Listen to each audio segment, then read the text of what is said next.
जय गुरु जी। संगत जी, जय गुरु जी। शुक्राना गुरु जी। ओम नमः शिवाय। शिव जी सदा सहाय। ओम नमः शिवाय। गुरु जी सदा सहाय। जय गुरु जी। संगत जी, एक बार अपनी जिंदगी की बागडोर गुरु जी महाराज के हाथ में सौंप करके तो देखो, वह कैसे सब संभाल लेते हैं। गुरु जी खुद कहा करते हैं कि अपनी जिंदगी का घड़ा एक बार मेरे हाथ में सौंप के देखो, मैं उसे सीधा हकू इधर उधर नहीं होने दूंगा। गुरुजी कहते हैं, पूर्ण सरेंडर करो। संपूर्ण संगत जी, संपूर्ण का भाव क्या है कि हमें अपनी सारी चिंताएं, सारी परेशानियां, सब कुछ गुरुजी महाराज के चरणों में सौंप दें और एक भरोसा हमारे गुरुपा पर इतना हो कि गुरुजी आप ही सब कुछ संभालेंगे। और सच में वो संभालते भी हैं संगत जी। पर हमारा भाव ऐसा होना चाहिए। ये है बहुत मुश्किल कि हम पूरा समर्पण कर नहीं पाते हैं। हमारा विश्वास जब तक आधा अधूरा है, अब तब तक हमें गुरु जी की ब्लेसिंग्स भी नहीं मिलती है।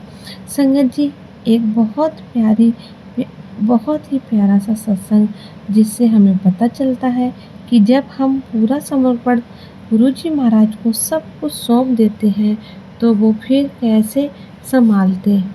एक अंकल आंटी गुरु जी महाराज के दरबार में जाते हैं, उनकी बेटियों की शादी होती है तो वह गुरु जी को इनवाइट करने के लिए शादी का इनविटेशन देने जाते हैं। अब गुरु जी महाराज को काट देते हुए कहते हैं, गुरु जी हमारी बेटी की शादी है, आपको ज़रूर आना है, आशीर्वाद देना है। तो गुरु जी महाराज पहली बार में कुछ नहीं बोलते हैं। अब आंटी फिर कहती है, आप भी गुरु जी कुछ नहीं बोलते। आंटी तीसरी बार कहती है, तो गुरु जी कहते हैं, तुम्हारी बेटी की शादी है, मैनू की जाओ जाओ यहाँ से। अब आंटी अंकल थोड़े उदास हो जाते हैं कि क्या गलती हो गई है, हम तो गुरुजी महाराज को इनवाइट करने आए थे। अब वो ही परेशान होकर मंदिर के बाहर खड़े होते हैं तो एक सेवादार अंकल उनके पास आते हैं। वो पूछते हैं, आंटी क्या हुआ? तो आंटी अंकल सारी कहानी बताते हैं। तो सेवादार अंकल कहते हैं कि आंटी आपको कहना था कि गुरुजी आपकी बेटी की शादी है, फिर देखना आंटी कैसे गुरुजी ब्लेस करते हैं। अब अंकल आंटी फिर जाते हैं दरबार में, फिर गुरुजी से कहते हैं कि गुरुजी महाराज आपकी बेटी की शादी है, आपको आना है, बिटिया को आशीर्वाद देना है। तो गुरुजी कहते हैं, जब मेरी बेटी की शादी है फिर तैनू की, मैं सब कुछ संभाल लूँगा। तो संगत जी, देखा हमारा समर्पण, हमारा भाव यही होना चाहिए कि गुरुजी महाराज हमारा परिवार आपके हाथ में है, हमारा सारा कारोबार सब कुछ आपको सौंप दिया है, जैसा चाहो आप वैसा करो, हमें बस आपकी रजा में राजी रहना है। हम अपना कर्म बस ईमानदारी से करते रहें और सब कुछ एक बार सौंप के देखो संगत जी।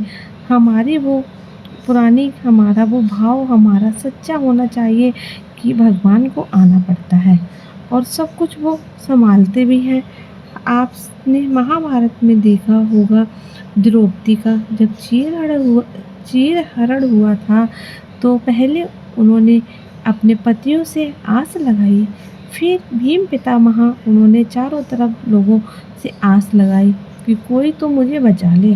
पर जब उन्होंने देखा कि कहीं से कोई रास्ता नज़र नहीं आ रहा है, फिर उन्होंने अपने भी हाथ छोड़ के ऊपर दोनों हाथ करके श्री कृष्ण जी को पुकारा। तो श्री कृष्ण जी दौड़े हुए चले आते हैं। तो जब तक हमारी पुकार द्रौपदी की तरह पूर्ण समर्पण की नहीं होती, भगवान भी नहीं आते मदद के लिए। संगत जी, हमें एक भरोसा हो जाता है कि अब वही है, वही संभालेंगे और आप कितना भी चाहें इंसानों से मदद मांगे। हम क्या करते हैं, कोई मुसीबत आती है, कोई परेशानी आती है, पहले इंसान के पास जाएंगे, उससे मदद मांगी, इससे मदद मांगी, बल्कि सब कुछ छोड़ के पहले हमें गुरु जी के चरणों में बैठ जाना चाहिए कि गुरु जी हम कोशिश पूरी करें कि हर जगह से मदद हम चाहें, उसके लिए कोशिश करें। और सबसे पहले गुरुजी के चरणों में आकर बैठना चाहिए कि गुरुजी हमारा ये काम है, हमने आपको सौंप दिया है, अब आप ही जानो, आपको ही सारे इसे पार लगाना है। और वो सच में लगाते हैं। आप कहीं से किसी काम के लिए जाएं, उससे पहले ही गुरुजी उसको पूरा करने के रास्ते खोल देते हैं।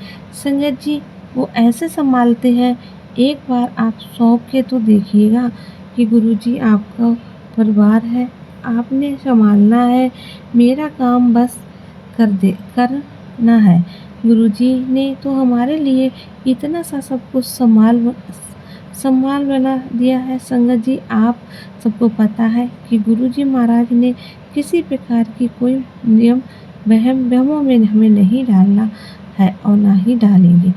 कि ऐसी सिचुएशन में गुरुजी कहते हैं, तुम मैनू याद करो, मैं तुम्हारे काम करूँगा। तो बस हमें उन्हें याद ही करना है। संगत जी, कोई भी मुश्किल परेशानी आती है, गुरुजी के चरणों में सौंप दो। उस वक्त हम चिंता कर बैठते हैं, हमें कैसे होगा, क्या होगा, और पता नहीं क्या क्या निगेटिविटी थॉट हमारे दिमाग में आते हैं। बल्कि हम ये सब छोड़ के ही तो गुरुजी महाराज को याद करना है। जब हम उन्हें याद करते हैं तो वो हमारे सारे काम संभाल देते हैं। संगत जी, हमारी नाव बीच मंदार में फंसी है, हमें भी सौंप देनी है कि गुरुजी महाराज ने पतवार आपके हाथों में है, बस उसको तब आपने ले जानी है। हमें नहीं पता, सच में आप एक बार विश्वास भरोसा पूरा करके देखें। संगत जी, पर हम इंसान हैं, जल्दी से भरोसा नहीं कर पाते हैं।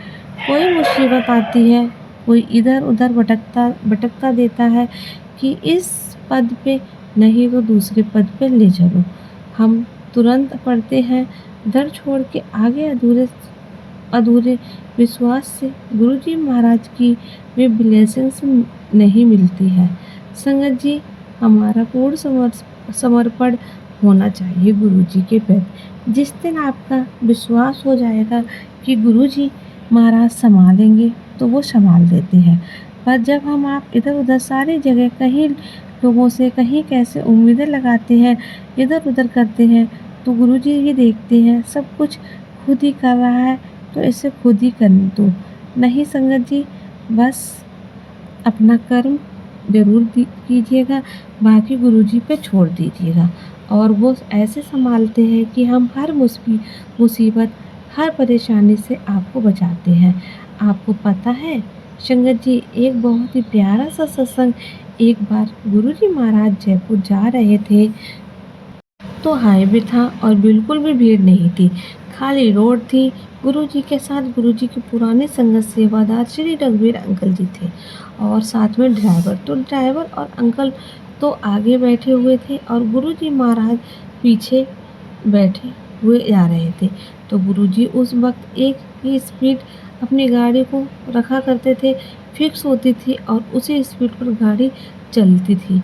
तो संगत जी, आगे बिल्कुल खाली रोड नहीं, पता नहीं कैसे डिवाइडिंग की दो रोड आती है और ड्राइवर गलती से दूसरी रोड पर मुँह जाता है।